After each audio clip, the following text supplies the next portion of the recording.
Bienvenue dans cette aventure qui nous accompagne pendant le premier trimestre 2025 au rythme de mes illustrations et des histoires qui surgissent à chaque image dans ce feuilleton composé des archétypes des anacartes prenant place dans le grand jardin de la connaissance.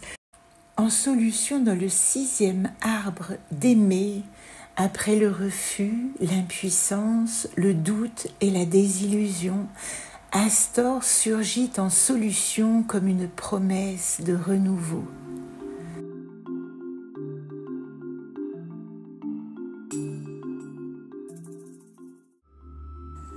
Au petit matin, enveloppée de la nuée de l'aube, dans son pyjama de mots, elle s'éveille doucement d'une longue nuit, peuplée de visions et de voyages qui ont nourri son âme et abreuvé son esprit. Elle prend une grande goulée d'air et de sa gorge sort un son mélodieux, créant autour d'elle une lumière d'or qui nimbe son corps et irradie tout l'espace en de petites bulles légères gorgées d'oxygène. L'enveloppe ce chant d'un autre monde qui absorbe ses mots tatoués sur sa peau. Bientôt le dénouement. Que reste-t-il à vivre à présent que le terme de son périple approche ? Ce voyage intérieur qui l'a traversé dans toutes ses dimensions fait émerger d'elle un être neuf qui éveille sa curiosité, dont elle devine les contours, les désirs, mais qu'elle ne peut discerner encore derrière ses paupières closes. Recommencer à zéro quand 1000 vies sont encore à danser alentour, devenir une autre alors qu'il y a si longtemps qu'elle est cette sorte de personne craintive, émotive, amnésique et hypermnésique à la fois, oubliant le présent pour plonger dans la nostalgie d'un passé effacé. Comment s'inventer quand le paysage est déjà rempli de visions et d'histoires inachevées ? Comment disparaître pour laisser la place à un autre contour de son existence ?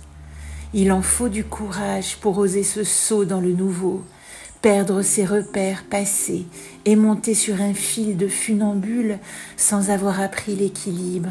Son âme pérégrine pousse la porte des deux mains, mais son cœur demeure pris dans une nasse d'émotions contradictoires.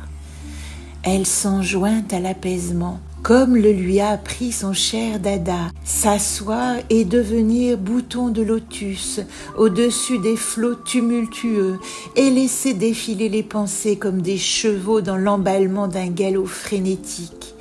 Peu à peu, le calme l'envahit et le lac en son cœur reprend une surface lisse.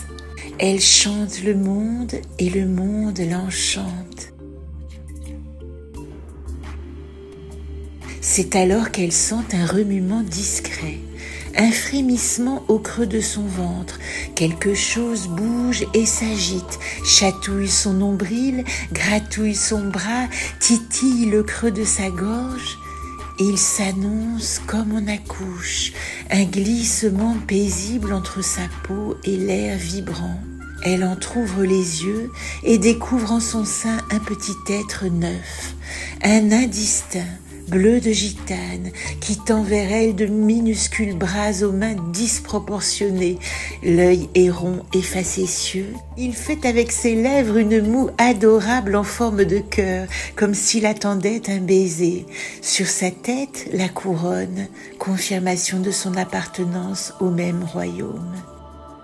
De surprise, elle ouvre la bouche et s'échappe de minuscules bulles d'or qui l'absorbent goulûment comme s'il attendait impatiemment sa pitance. Est-ce elle qui le nourrit ou lui qui lui transfère de l'oxygène ? Toujours est-il qu'au-dedans son cœur s'allège, une douceur infinie envahit toutes ses cellules, un bain d'amour enveloppe son corps, une douche de tendresse déverse sa lumière d'or sur ses cheveux. Un flux de joie silencieuse traverse et l'entraîne dans la rivière de l'impermanence. Elle a donné naissance à son daimon, nourri de ses rencontres magiques, de ses échanges qui l'ont rendue à elle-même. Et voilà qu'elle fait un à présent avec son âme. Dans ce temps de trêve où elle peut enfin accéder au repos, elle savoure les retrouvailles avec l'infini présent, s'écoulant dans un océan de plénitude.